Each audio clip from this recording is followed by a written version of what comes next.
Gildan Media presents Your Coach in a Box, affordable, life-changing audio programs.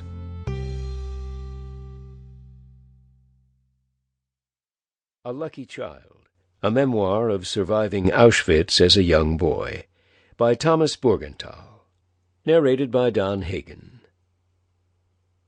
This audio program should probably have been written many years ago when the events I describe were still fresh in my mind.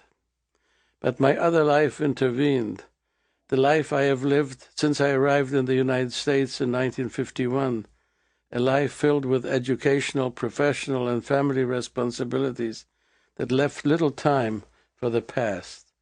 It may also be that without realizing it, I needed the distance of more than half a century to record my earlier life, for it allowed me to look at my childhood experiences with greater detachment and without dwelling on many details that are not really central to the story I now consider important to tell. That story, after all, continues to have a lasting impact on the person I have become. Of course, I always knew that some days I would tell my story. I had to tell it to my children and then to my grandchildren. I believed that they should know what it was like to be a child in the Holocaust and to have survived the concentration camps. My children had heard snippets of my story at the dinner table and at family gatherings, but it was never the whole story. It is, after all, not a story that lends itself to such occasional telling, but it is a story that must be told and passed on, particularly in a family that was for all practical purposes wiped out in the Holocaust. Only thus can the link between the past and the future be reestablished for our family.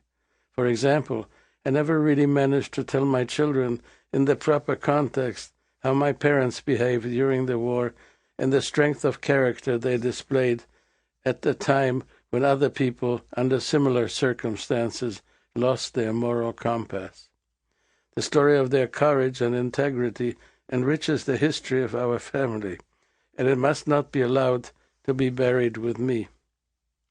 I also wanted to recount my story to a wider audience, not because I think that my early life was all that noteworthy in the general scheme of things, but because I have long believed that the Holocaust cannot be fully understood unless we look at it through the eyes of those who lived through it. Sample complete. Ready to continue?